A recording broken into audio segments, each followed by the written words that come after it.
I have kept a video about NACOR exam in Canada about optician. Lots of comments were there and they were asking in further details. So yeah, okay, let's start it. So in NACOR for optician exam, national competence exam. So basically I went to Seneca College, which is in Toronto. And there is 3 pattern of exam for practical ones. So first part is theory, that is combined for contact lenses and eyeglasses, both are on the same day. So that is around 1 hour. And for eyeglasses, theory part is 13% only, but for contact lens is carry use mark 38% of total marks. Okay, so these were the main criteria. And passing mark for eyeglasses exam overall is 60%, while for contact lenses you have to get 68%. Yeah, 68% for contact lenses, the passing mark is there. And if you fail, suppose you fail contact lenses part and pass eyeglasses part, then you have to only give the contact lenses part. So either way, if you pass contact lenses, fail eyeglasses, so next time you can give just the eyeglasses part. So theory, yeah, starting from theory to practical, it doesn't matter you pass the theory or not. That was for the theory. And the question for eyeglasses is you'll get like 10 question, which will have what you order and what you receive. So they will have given like your right eye prescription, left eye prescription, including PD, segment height, base curve, central thickness. So you'll get everything there. So you have to just match it with the tolerance chart. Tolerance chart is a chart that is provided in exam as well. So you have to just match, are they within tolerance or beyond tolerance.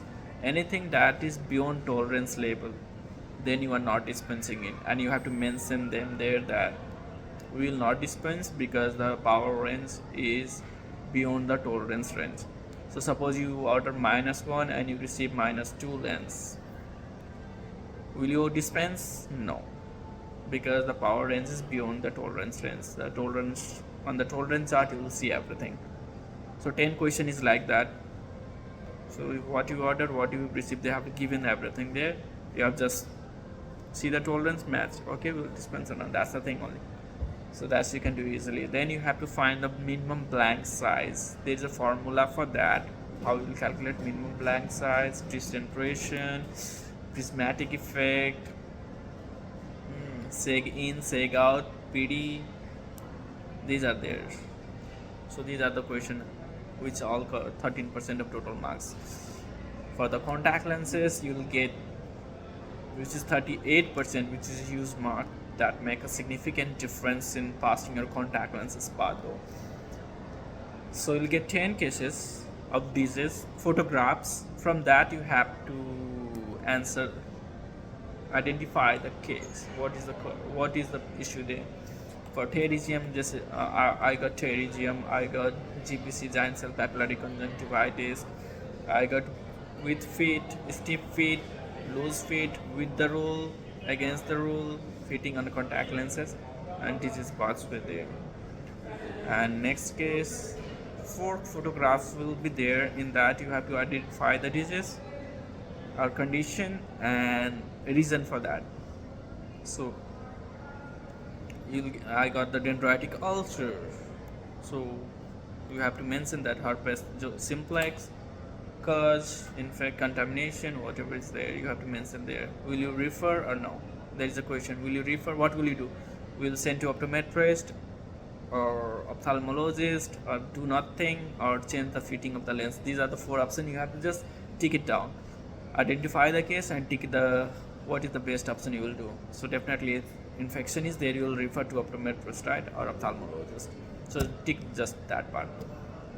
That's for the contact lenses. And there is a fitting based on keratometer fitting, or you have to either be stiff the keratometer reading, how you find the base curve and power of contact lenses. So in next video I'll post the question sample which will help you out to do that stuff. So these are for theory part. So let's begin the eyeglasses practical part. What they will ask you in a practical exam though. So in practical exam they are giving you 5 pair, मतलब 5 glasses with a pair. You are counting pair lens. So 10 lenses. Each frame has 2 lenses, right? So it'll count as a 5 pair. So 5 frame they will give. In that there might be 3 single vision lenses, 1 bifocal and 1 progressive. So you have to using the hand. Yeah, so you have to neutralize with the lensometer, manual lensometer. You have to find the prescribed power, PD, fitting, centration, base curve, thick, central base curve. Yeah, central base curve you have to find, front base curve actually. Using the lens clock you have to find the base curve of that. PD, yes. So when you do the 3 dot marking you have to find the monocular PD for both.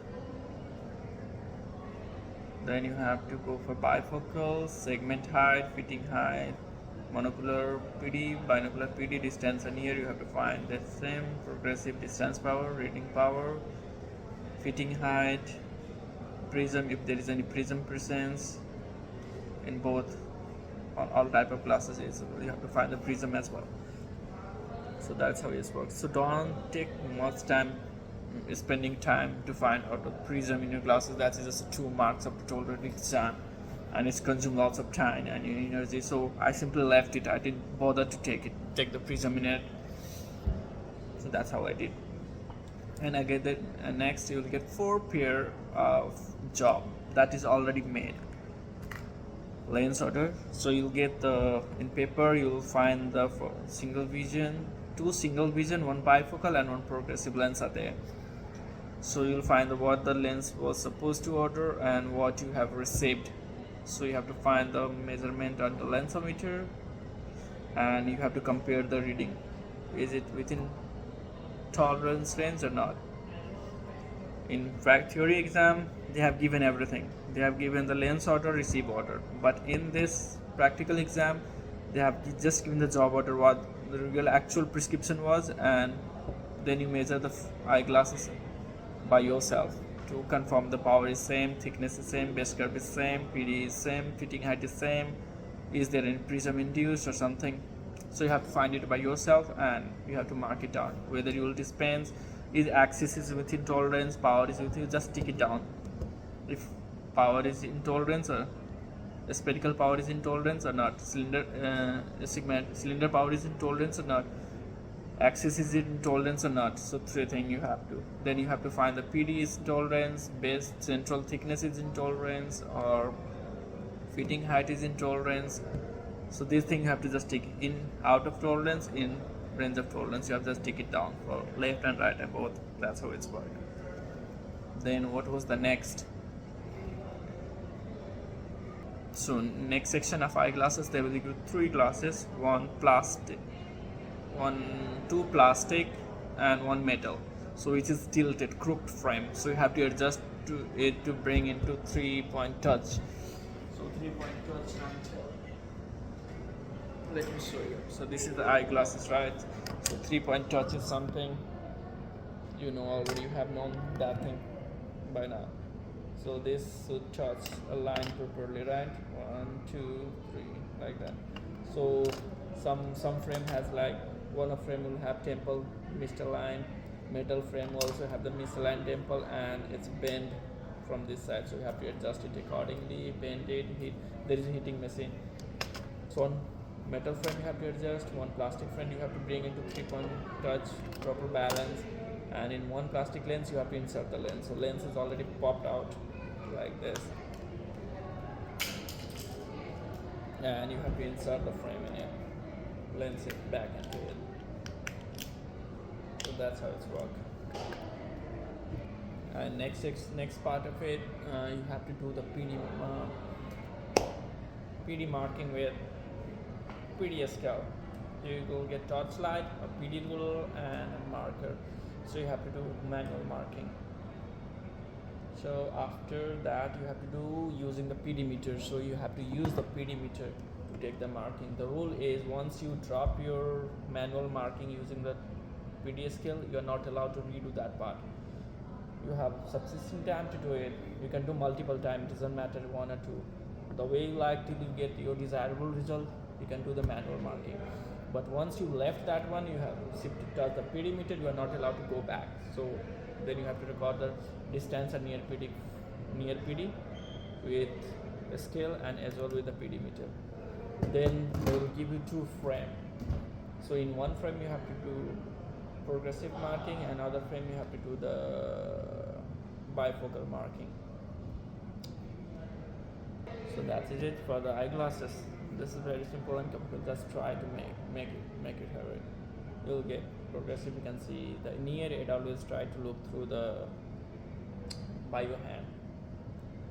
Okay. So for contact lenses part, you'll get insertion and removal of contact lenses. So there is soft lens. You have to flip the, when you go to contact lens fitting side, you have to invert the eyelid using cotton bud. You have to do it in one eye. The patient will let you know, or you can ask them. Always take the consent before doing anything. So flip the eyelid. First put the soft lens, then care and maintenance. You have to tell how to care and maintenance for soft lens. You have to do proper hand wash and all. Then soft lens fitting, then RGP lens fitting. Fitting in the sense you have to insert and remove, and tell them proper heights and how to do that. This was in contact lens fitting part. Then you have to go for the keratometry. In keratometry reading, they will give you are not doing on real patient, but contact lens insertion you are doing on live patient. But keratometry, you will get a spare ball which is already there, so just mount it there and get your keratometry reading. So it's always a spare. Always, I find everybody who were with me, it was a spare, either 40.5, 42.5, 44.75. This is the range generally. So if your reading is coming between 44.5, then imagine that is 44.75. That is a standard range of spare ball, the keratometer, unless the college had out or something. So try to make up your result within the tolerance range. So if you are getting 40.25, so just try it, make 40.5. If you are getting 40.5, that's perfect. Otherwise you can write what reading you are getting. So it's always a spare. Okay, one ball is there. So on that basis you have, there is another question based on your fine reading. There is a next question. So on that, your finding is steeper or flatter, then there is another reading. That suppose you find 44.75 and they will give the question 44. So your finding is steeper than 44 or flatter than 44. So definitely 44.75 is more stiffer, right? So you'll write stiffer. So on there is another contact lens picture, how the Myers look on keratometry. So before blink, during blink, after blink, there is a Myers. So in a stiff fit, you will find the central part is clear. This is blurred, this is blurred, center is clear. But in loose fit, you will find center part is blurred, this is clear, this is clear. So you'll see the Myers reflex. Also Google will get that one. The next part was on lensometer. You have to find the base curve of RGP lenses. So base curve they have removed the region for diameter and the power. So using lensometer, manual lensometer, you have to find what is the power of the RGP lens. For my cases, it was a spherical power, and in two of the lenses, there is 3 RGP lenses actually. So in one I got the spare, and in 2 I got the front and back toric lenses. So you have to neutralize the way you are neutralizing the cylindrical lenses. So first is spare, then cylinder. That's how I got this. And you have to write that one. For the diameter, there is a diameter scale. So you just put the lens in it, just slide it down where the lens is holding, take the reading of that. So mine was 10.5. Both lenses, one was 11 point something. So that's how it was the diameter work for. Then you have to take the visual acuity of the patient, distance visual acuity. For me, they asked me to do a distance visual acuity, so make sure to ask the patient if they wear contact lenses or glasses before taking the visual acuity. Monocular, then binocular, write the reading. That's all you have to do. For fitting assessment of slit lamp, you have to do, the patient might be wearing contact lenses. In my patient, she was literally wearing the contact lenses, and it was toric lenses. So you have to find the coverage fit, centration, coverage, moment, push-up test, and axis is within rotational limit or not. You have to find that part. And before that, you have to do the overall eye examination. So lid is clear, cornea is clear, lens is clear, or there is something. You have to figure the basic assessment of the slit lamp, what you do. That's the part there. Then what was the next part was, yeah, they will ask, there is 5 technique, they will definitely ask any 3 of them. So retro illumination, direct or indirect, sclerotic, conical, parallel pipe, specular reflection. So these 5 techniques they will ask 3. For me, they ask is direct retro illumination. What is the difference between direct and indirect retro illumination? I told them they will parallel pipe. Then they ask me a conical. 3 illumination technique they ask. So conical we use for cell and flare. We know parallel pipe if there is corneal edema or thinning or any foreign bodies there, you can. It's how you use the technique, right? I don't have to tell that part of me. And retro illumination, direct is when the both illumination and observation are in 0-degree angle. That is direct, and you are reflecting in people directly. Indirect is when 60-degree apart. Illumination and observation. So that was it. So that is it for part discover. You are done for your eye examination. So generally for eyeglasses is 4.5 hours exam, and contact lenses is generally 4 hours. And you are done. So results generally take 8 weeks to come, but that might come early as well. You are done. Your license supplement rest up to soon. Good to go. If you have any further question, let me know. I'll post another photo or examination question patterns